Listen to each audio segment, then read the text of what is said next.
you want to be making your way in your Bibles over to 1 Kings Chapter 8. We'll start there in just a few moments after we get all the sheets handed out. And we're going to study tonight about Solomon dedicating the temple and the prayer that Solomon uttered unto God in the dedication of this temple. And the last couple of weeks we kind of started out with a question that kind of gets our minds, I guess, headed down the track that I kind of want to direct us in this study. And so if you look at question number 1 on your sheet, the question is, what are some things that make an occasion a memorable event? You know, stuff happens to us every day in life. Some of the stuff that happens to us we'll remember forever. Some of it we'll forget very quickly. So what is it that makes, occasion that happens to you a memorable event? Something very happy. Okay, so if it's something that brings you happiness in your life, and you want to give us an illustration? Oh, I'd say your birthday when you get a certain age, or maybe I remember my 16th birthday when I was able to drive a car. Yeah. And you relate that happiness to some other event in your life most of the time. Like when I have to say when I got married. Well, you don't have to. I mean. Well, yes, I do. Yeah, I thought you'd say the birth of your grandchildren for sure. So. Yeah, work your way up. Okay. So, events that bring us tremendous happiness, marriage would be one of those. You're blessed to have children in life, the birth of your children, birth of your grandchildren. So things that bring you tremendous happiness. What else might make something a memorable event? Okay, it could be grief or it could be tragedy. And those are often things that are etched into our minds forever. Anything else that comes to mind? Retirement, okay. I think Lanny's enjoying. Yeah, I think Lanny's enjoying retirement. In case you didn't figure that out.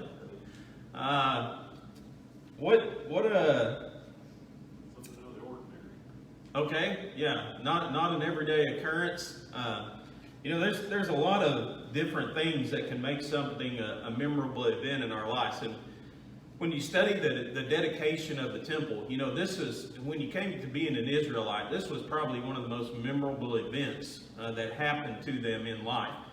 And you have to kind of appreciate the fact that, we're on the outside of the bubble looking in, but this was really the culmination of a lot of different things that had happened in their history. This was a thing that they'd been looking forward to, and God had been leading them up to this point.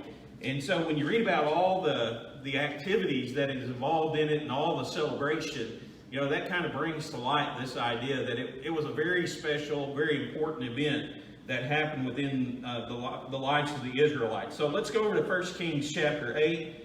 And if I can, somebody read for us the first 13 verses there, 1 Kings 8.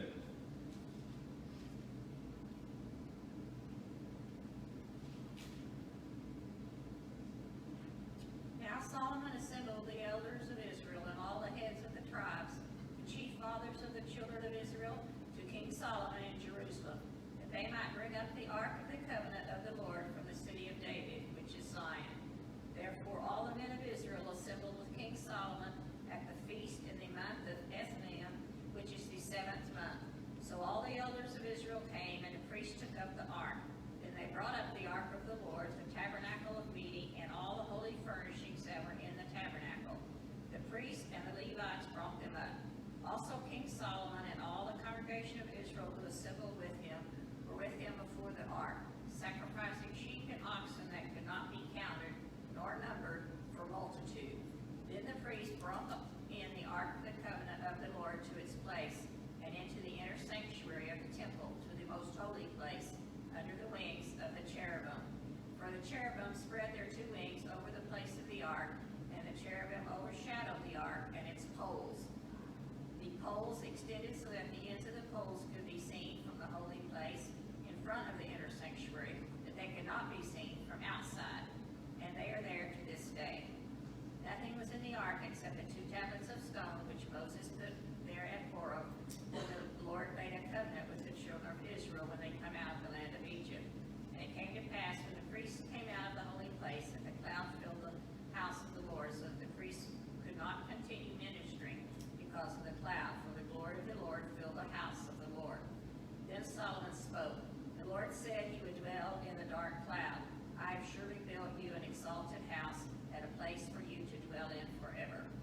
Okay, so question number 2 on your sheet, based on these 13 verses, is when did Israel bring the Ark of the Covenant into this temple?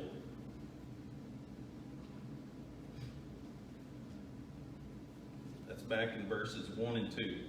At the beginning of the celebration. Okay, what are some time markers that we can use here? Well, let's start with what month was it? Yeah, okay, that was the number of it. What was the name of it? Ethanim, right? And we know that was the 7th month of the Jewish calendar. Now, what's also important to make note about this is that there was a particular feast that went along with the 7th month that lasted for a week. Take your Bibles and turn over with me. Let's turn over to Leviticus chapter 23 and to read just a little bit about this. And this is probably the celebration of this feast that we're reading about that's used in conjunction with the dedication of the temple. It wouldn't make much sense to spend 2 weeks celebrating the dedication of the temple, and then you had to come back the next week and observe the feast. So it kind of seems like the first 7 days were planned around this feast and the celebration of it. But in Leviticus chapter 23 and verse 34, it says, "Speak unto the children of Israel, saying, the 15th day of the 7th month shall be the Feast of Tabernacles for 7 days unto the Lord." So what was the name of the feast that took place in this month? Yeah, the Feast of the Tabernacles. And does anybody remember what that involved?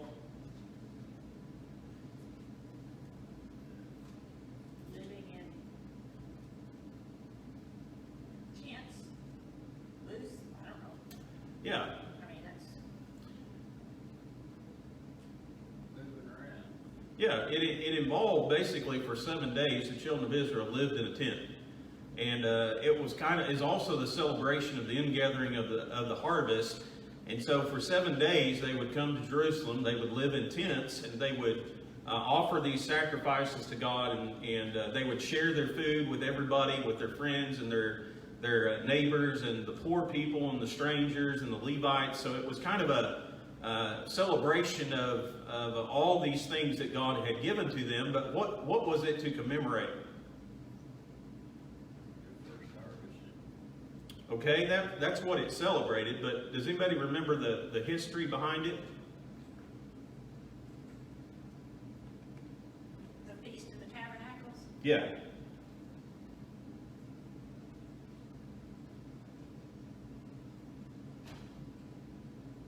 Well, you wasn't supposed to do any work, right? Okay, on the Sabbaths, yeah, surely.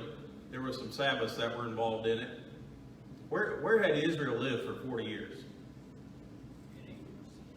In booths, right? In tabernacles. And God set up this feast whenever they came into the land to commemorate this idea that they, for all these years, they were in Egyptian bondage, then they were in the wilderness for 40 years, and they didn't have anything that they could say, this is ours. This is our house, this is our land, this belongs to us.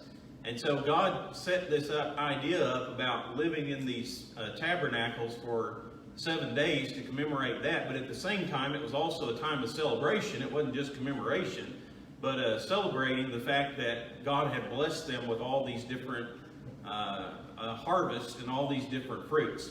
And so think about the significance of this, and this is why I bring it up, because if it is the celebration of this feast, like I said, I think the first 7 days that we read about is there's a string that's tied to the idea of the temple, because God's house, for years and years and years has been a tabernacle, right? It's been a tent or a booth. But now there's a physical structure, there's a permanent place that you can designate as God's house. And so it's kind of interesting to me that, it's during the commemoration of this feast and this idea of living in tents and movable structures, and then having a place that God has given you that you can call your own and celebrate all these blessings that He's poured out upon you, that would be in conjunction with the dedication of the temple. Number 3 is, so what religious activity was taking place when the ark was being brought into the temple?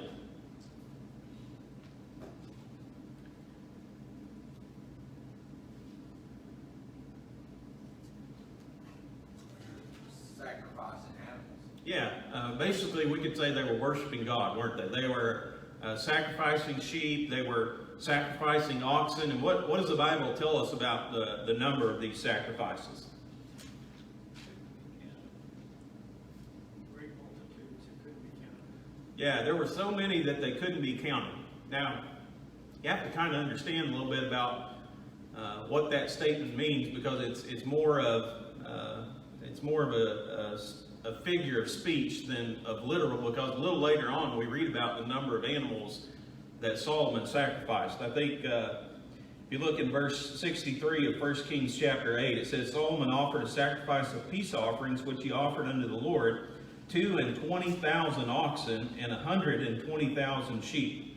So, could you imagine, have you ever tried to sit down and count something that has a lot of, that there's a lot to it, a lot of counting involved? What usually happens?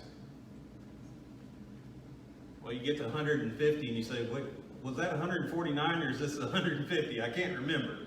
That's what the Bible is talking about here. If you tried to count those 22,000 oxen somewhere along the line, you just couldn't. It wasn't humanly possible to do that without error. And then on top of that, you had 120,000 sheep that were being offered, and so there was no way humanly possible, to try to keep track of the amount of animals that were being offered at this time. But while the ark was being brought in, Solomon and all the children of Israel were worshiping God. And they were worshiping God through the sacrificing of these oxen and these sheep. And so we read about the placement of the Ark of the Covenant. Question number 4 is, where was the Ark of the Covenant placed in this new temple? Yeah, a couple of things we can say. Number 1, in the most holy place, right? What else do we read about involved in its placement? Under the wings of the cherubim. Yeah, remember that there were 2 giant cherubims in the most holy place that had their wings stretched out, and the Ark of the Covenant of God was placed under that. And what was something else that was told about it? It was kind of interesting. About the cherubim. Yeah, we got the cherubims. What'd you say? Yeah, you couldn't see it from outside except for what? Yeah, the poles. So the poles kind of evidently protruded. Remember, there was a veil that hung, or a curtain that hung between the most holy place and the holy place. But the poles actually protruded, where if you were in the holy place, you could see the poles of the Ark of the Covenant sticking out.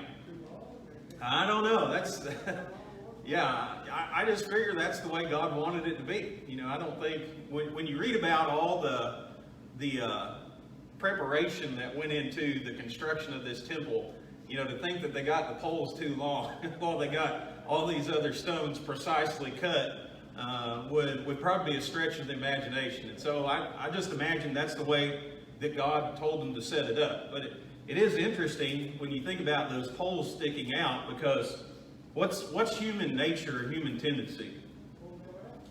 Yeah, it's to investigate, isn't it? It's interest, and if you went into that place, you were dead. So you didn't. It's not a place that you want to do much investigation. Yes, sir. Well, I feel they left them out so the people would realize that they saw it carried in there. There's the pole, it's in there, and I keep with the holy one in Moses. So I figured it was used as that particular as proof that it's in. Yeah, and I don't know for sure why it was set up in that fashion. It is just an interesting side note that God found fit to mention that detail in it. Yeah, if they had somebody like me, maybe you're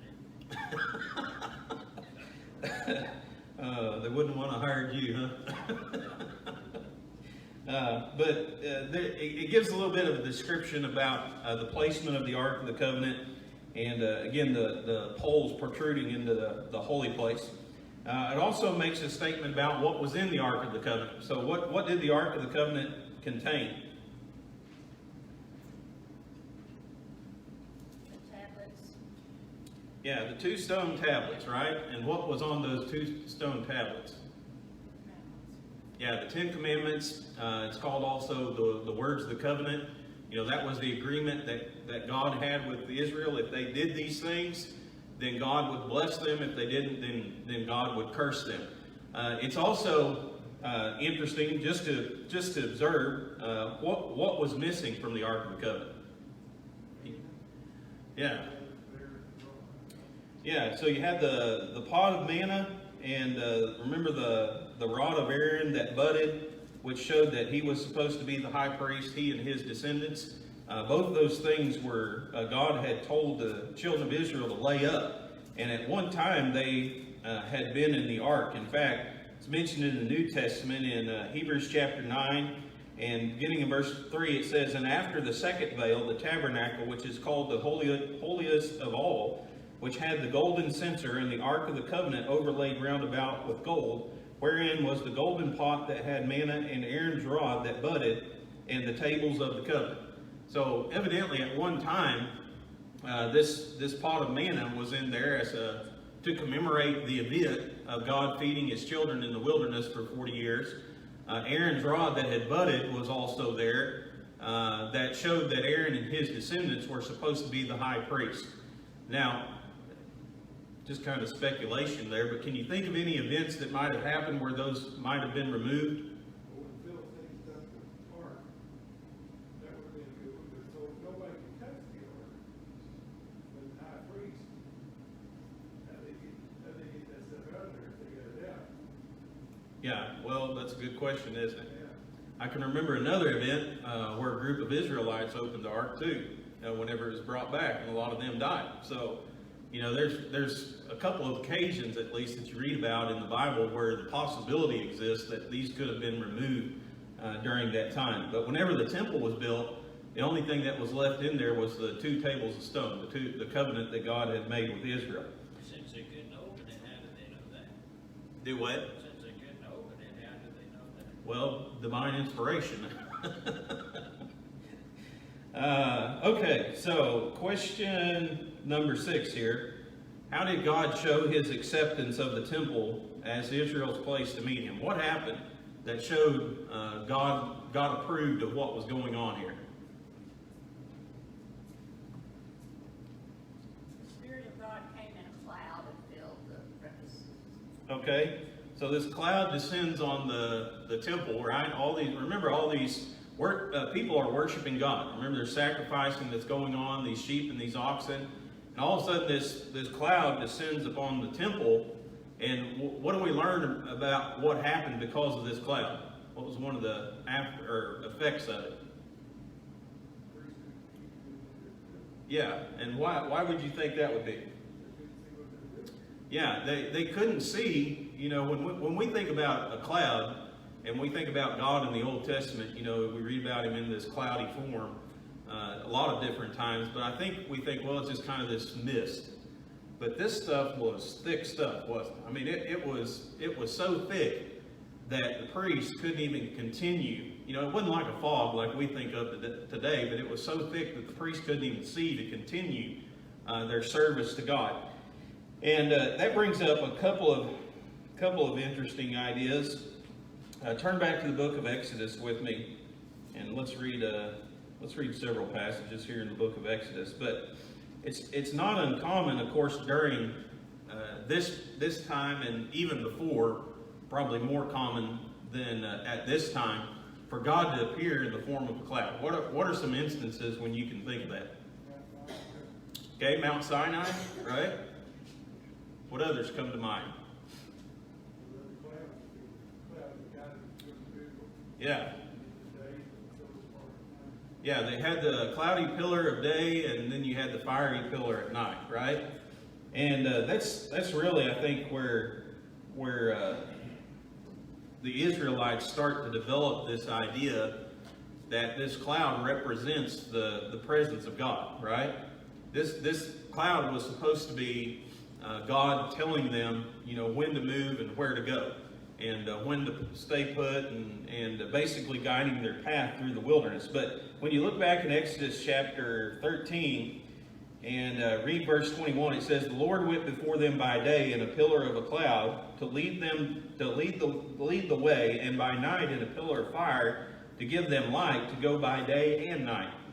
He took not away the pillar of the cloud by day, nor the pillar of fire by night from before the people." Now, here's the question that I have: is the pillar of the cloud and the pillar of fire two different pillars?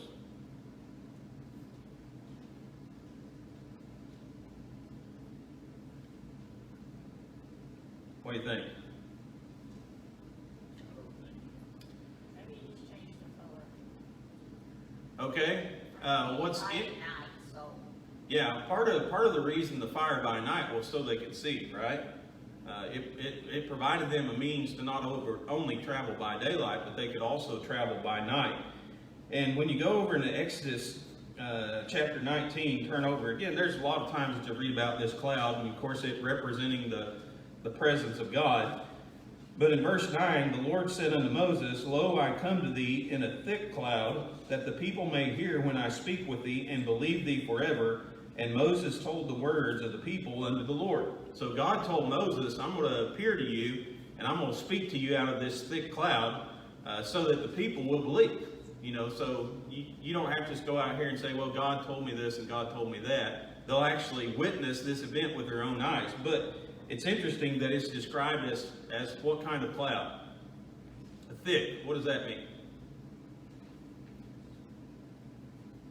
You can see it. Yeah, very dense, right? And so again, you have this idea of the representation of the presence of God. When you go over into chapter 24, turn over there just a few chapters. And of course, Mount Sinai, we read about that in verse 15. It says, "And Moses went up into the mount, and a cloud covered the mount. And the glory of the Lord abode upon Mount Sinai, and the cloud covered it 6 days, and the 7th day he called unto Moses out of the midst of the cloud." So again, you have Moses, whenever he goes to get the 10 Commandments, he goes up in this mountain, this cloud descends on the mountain. And for 6 days that cloud stays there, and then God finally speaks to Moses that 7th day. And remember, Moses comes down, children of Israel broken the covenant, worshiped the golden calf. And you go over into chapter 33 of Exodus. And if you go down to about verse 9, it says, "It came to pass as Moses entered into the tabernacle, the cloudy pillar descended and stood at the door of the tabernacle, and the Lord talked with Moses. And the people saw the cloudy pillar stand at the tabernacle door, and all the people rose up and worshipped, every man in his tent door." So Moses tells the people, he says, "I'm going to go talk to God for you." He enters into the tabernacle, and this cloudy pillar comes down, and there God has a conversation or communication with Moses. So in the mind of the Israelite, when this thick, dark cloud descends upon the tabernacle, and it's so thick that the priests can't even continue doing what they're doing, it's no doubt in their minds a representation of the presence of God. That's the way that he operated with Moses and with the children of Israel in the wilderness, and undoubtedly they've heard these events told time and time again. And so this was, again, that dark cloud. One other passage here, I think. Let me look real quickly. Exodus chapter 20 and verse 21. It says, this is again when God is giving Moses the 10 Commandments, but it says, "The people stood afar off, and Moses drew near unto the thick darkness where God was." And so it wasn't that this cloud was just some kind of mist where you could barely see. It was almost an enveloping darkness whenever it descended. And whenever it came on Mount Sinai, and it's interesting when we read about the temple here, evidently that's the way that it was too, because the priests, again, couldn't even function in the offering up of the sacrifices. They had to quit. And so that's how God showed his acceptance to the children of Israel of this temple. We're not going to read, matter of fact, we might read the end of the chapter here, but In verses 14 through 21, you'll find Solomon connecting some of these events to the promise that God made to David. And so he talks about how, this is a significant event because David, my father, wanted to build a house for God. God wouldn't allow him to do it, but he made him a promise. And that promise was that his son would be allowed to build the temple of God. So now he's saying you're seeing this promise of God, come to fruition right before your eyes. So it's a memorable event.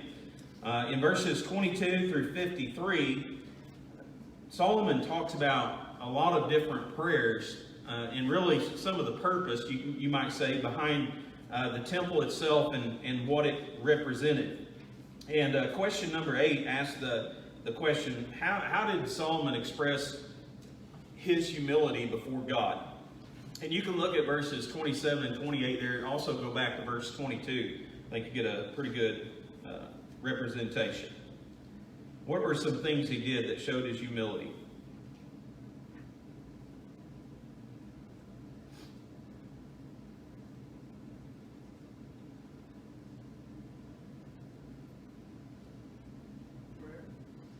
Okay, prayer. And what kind of posture did he adopt? Look at verse 22 there. He was standing up with his hands raised toward heaven. Yeah, and what's interesting about that is there's actually a couple different postures that Solomon assumes in this prayer, and you don't read about all of them here in 1 Kings chapter 8. We mentioned that Kings and Chronicles are kind of parallel to each other, and so sometimes one will give a little bit more detail than the other. But if you read about this in 2 Chronicles 6, verses 12 and 13, you read that Solomon had actually constructed kind of a scaffolding, if you will, or platform, where he was going to pray before the people. And it was a 7-foot by 7-foot platform. It was only about 5 feet high, but Solomon climbs up to this platform, and there's several different positions that are mentioned that he adopted there. One of them is standing, and it's kind of of interest to me to think about the different positions that he assumed in prayer and read about some of the commentators expounding upon that. And I'll just read you a couple of things that I wrote down here. Some people say that standing in prayer is an attitude of readiness or eagerness. You're standing ready to do whatever God asked you to do. Sitting was a sign of humility. A lot of people would sit before other people in sign of humbleness. Kneeling was a sign of worship. It was usually an indication of worship. And what about the open palms? Anybody know about that? So he lifts up his palms to heaven.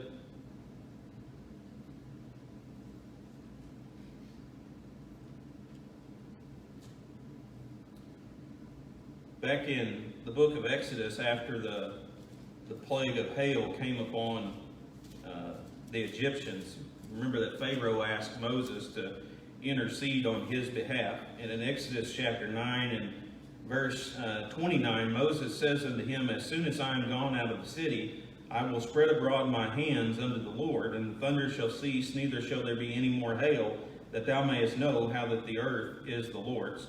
So evidently the idea of the open palms was either just a customary practice in a Jew offering prayer. Some people think that it's the idea of asking God to give you something, to receive something from God. In Moses' case, it was to cut off the hail from the Egyptians or the storm. So it's just kind of interesting thought, but there is more to it than just Solomon, praying before the people. Question number 9 is you read in verses 27 and 28, Solomon expressing the idea that God didn't literally live in this temple. Why isn't it possible to build a house for God to live in?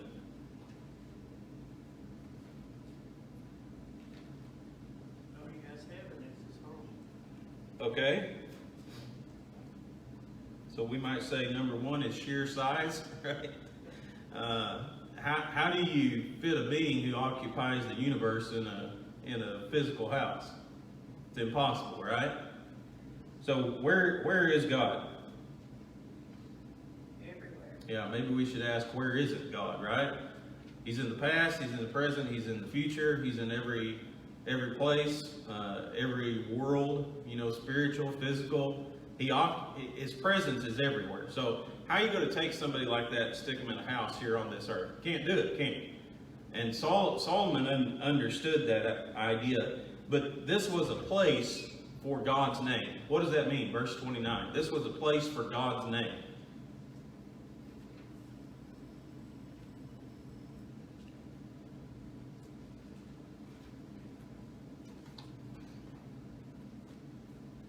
It wasn't a place for God to live, right? Solomon understood that. It was a central place of worship. What did Israel have before this? Where were they worshiping? Do you remember some of the things we read about? Still under tabernacle. Yeah, it was in the tabernacle, but a lot of them were worshiping in these high places, So the idea of communication with God, the idea of going to a located place, a permanent place to worship God, hadn't really been within the structure of the Israelites. And so Solomon envisions, in number 10, he envisions all these different types of prayers that are going to be offered to God. You have one for justice, one when Israel is defeated by their enemies, when drought hits, when famine comes and a plague is brought upon them, when a stranger decides to leave his country and live here with the Israelites and he goes to this temple to pray to God. You have a prayer that's uttered, pre-battle prayer before Israel goes out to war, and then one for captivity. And in all of these prayers that you read about, do you recognize a common mention that Solomon makes there, or did you?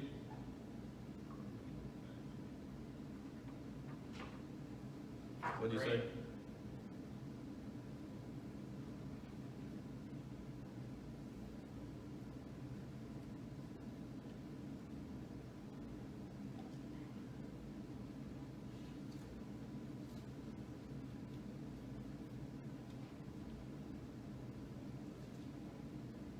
Why are these prayers being uttered?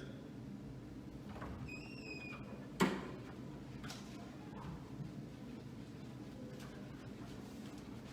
about because of transgression, because of sin?